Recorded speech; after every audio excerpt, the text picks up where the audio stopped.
बातों को रिजेक्ट किया। आगे बढ़ते हैं बात भारत और चीन के हवाले से, क्योंकि बड़ी अहम पेशरफ्त हुई है। एससीओ का इजलास भारत के अंदर मुनक्किद हो रहा है और डिफेंस मिनिस्टर्स जहां पर पहले ही मुलाकातों का सिलसिला शुरू कर चुके हैं, सबकी नजरें नई दिल्ली पर थी, जहां पर चीन के वज़ीर दिफा गलवान के अंदर 2020 में 15-16 तारीख को जो वाकया पेश आया था, उसके बाद पहली मर्तबा आज नई दिल्ली के अंदर मुलाकातें हुए हैं। राजनाथ सिंह और ली शांगफू की मुलाकात हुई है, दो तरफा मीटिंग हुई है, फौजी अफसरान साथ में थे, अपने अपने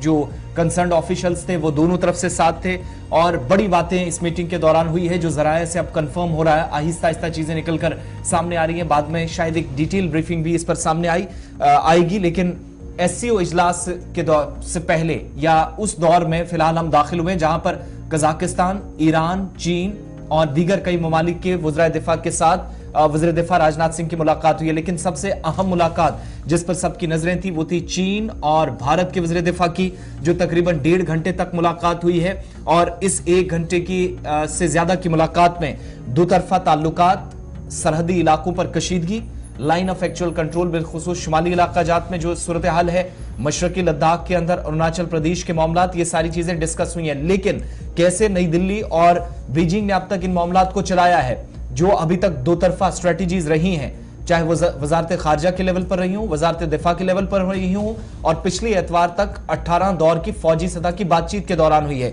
वो सब चीजें सामने आई हैं। लेकिन अब जो जराये कंफर्म कर रहे हैं कि इस मीटिंग में वज़ीर दिफा राजनाथ सिंह की तरफ से चीनी हम मनसब को दो टूक अल्फाज में कहा गया कि दोनों ममालिक के दरमियान फौजी ताउन इसी सूरत में आगे बढ़ सकता है जब सरहद पर अमन व अमान कायम होगा और जो तनाव हमने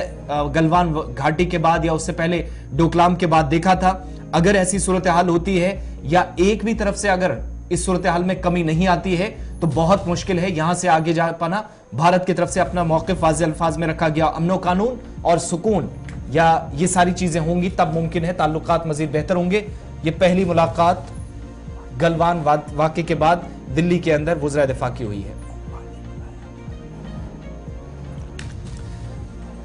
और इस मुलाकात के ताल्लुक से मुबस्सरीन का भी ये ख्याल है कि मौजूदा वक्त में जो लद्दाख के अंदर 2020 में 15 और 16 जून को हुआ, उसके बाद ये सबसे बड़ी डेवलपमेंट है साल 2023 की। अब तक फौजी सतह की बातचीत आप देखते थे, 3 तस्वीरें अलग अलग हम आपको दिखा रहे हैं। एक कजाकिस्तान के वज़ीर दिफा से मुलाकात, ये नॉर्मल रिलेशंस पर बात हुई। दूसरी तरफ ईरान के वज़ीर दिफा जब हिंदुस्तान के साथ बातचीत करते, और ये सऊदी अरब और ईरान के दरमियान जो ताल्लुकात पिछले दिनों बेहतर हुए, उसके बाद ये पहली मुलाकात भारत और ईरान के वज़ीर दिफा के दरमियान है। और तीसरी जो मीटिंग का हिस्सा है, एक तोहफा भी ईरान की तरफ से और कजाकिस्तान की तरफ से भारत को पेश किया गया है। और तीसरी तस्वीर जो सबसे इंपॉर्टेंट है, डिफेंस मिनिस्टर्स आगे का कॉपरेशन कैसे करेंगे, फौजी सतह की बातचीत जो अब तक कोई ज्यादा नताइज सामने नहीं लाई है, लेकिन सबकी नजरें इस मीटिंग पर इसलिए क्योंकि ईरान के साथ साथ चीन के साथ सबसे ज्यादा, ईरान वाली मीटिंग तो जो नॉर्मल हुई है तकरीबन 45 से 50 मिनट की अभी तक जो दिल्ली से कंफर्म हो रहा है, लेकिन शंघाई ताउन तंजीम के इजलास में चीन और भारत की मीटिंग, जिसकी तस्वीरें भी आपके सामने है,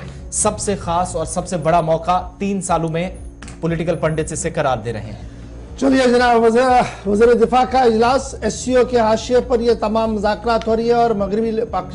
मशरकी लद्दाख के हवाले से जो गुफ्तगू हुई थी उस पर आसिफ ने आपको बता दिया कि किस तरीके का रिस्पॉन्ड भारत की तरफ से था और क्या कुछ चीन की तरफ से।